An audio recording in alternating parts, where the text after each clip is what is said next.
अगला रत्न कामधेनु गाय। आत्ममंथन से कामधेनु गाय का क्या तात्पर्य है? कामधेनु गाय जो रत्न है वो लोक कल्याण का निरूपण है। जब आप अपने जीवन को इतना सब कुछ होने के बाद लोक कल्याण को समर्पित कर देते हैं, तब आपके पास आत्ममंथन का एक चरण और परिपूर्ण होता है। समर्पित कर दीजिए स्वयं को लोक कल्याण में, जन कल्याण में। आपका कोई भी ऐसा कार्य नहीं होना चाहिए जो कि जन कल्याण की सीमाओं को उल्लंघित करता हो। फिर इसके बाद कौस्तुभ मणि, जिसको धारण करने वाले भगवान कृष्ण इस ज्ञान के असीम भंडार को, जितने भी चरण आपने चले हैं उन सबको भगवान कृष्ण के चरणों में समर्पित कर दीजिए। ये आत्ममंथन है। भगवान कृष्ण के चरणों में समर्पित होने के बाद भगवद गीता का अध्ययन कीजिए, उसको पढ़िए। लोक कल्याण के लिए बहुत आवश्यक है, आत्ममंथन के लिए बहुत आवश्यक है। आपको मंथित करेगी भागवत गीता।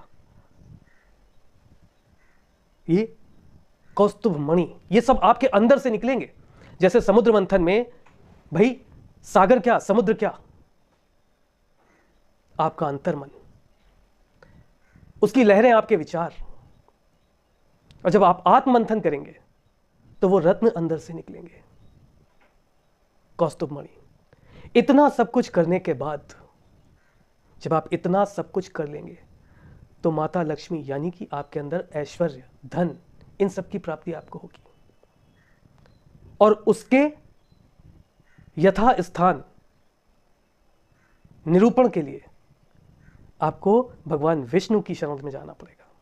यानी आपके पास आने वाले धन को भगवान विष्णु की प्रेरणा से आप उचित स्थान पर लगाएं, जन कल्याण में लगाएं। ये आत्ममंथन करते करते ये सारी चीजें हैं, यही आत्ममंथन का स्वरूप है। और कैसे लगाएं, माता लक्ष्मी को यथास्थान कैसे बिठाएं? कल्प वृक्ष बन जाइए। अगला चरण, कल्प वृक्ष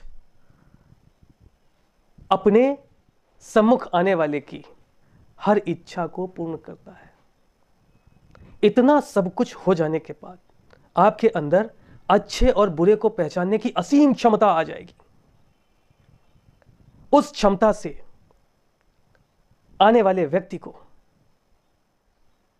स्कैन कर लीजिए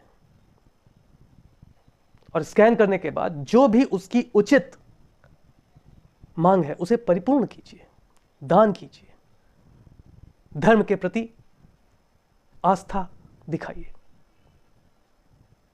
कल्प वृक्ष बनिए। अगला चरण, धनवंतरी बनिए। मतलब स्वयं के बारे में आपने अपने अंतर्मन को तो जाना, लेकिन अंतर्मन, स्वस्थ मस्तिष्क का निवास होता है स्वस्थ शरीर में। शरीर के प्रति अपने समर्पण को निरूपित कीजिए, अपनी इंद्रियों को वश में कीजिए, जिससे आपके शरीर में किसी भी प्रकार की असाध्यता ना आए। शरीर को वश में कीजिए। फिर इसके बाद जो आपके सम्मुख निकल करके आएगा वो होगा अमृत। हां, एक चीज और, वारुणी भी निकलती है। वारुणी का बताया गया है कि समुद्र मंथन में एकमात्र देवता जो राक्षसों की तरफ थे वो थे वरुण देव। वारुणी मतलब मदिरा। मदिरा का मतलब यहां पर वो मदिरा नहीं जिसको हम आप जानते हैं। मदिरा का मतलब है एक अच्छा मद, ईश्वर के प्रति समर्पण, उस लय में लिप्त रहना, कलाओं के प्रति अपनी आसक्ति दिखाना, लगातार ईश्वर के मद में, ईश्वर के चरणों की आसक्ति में लगे रहना, यह है वारुणी, जो कि 14 रत्नों में से एक है।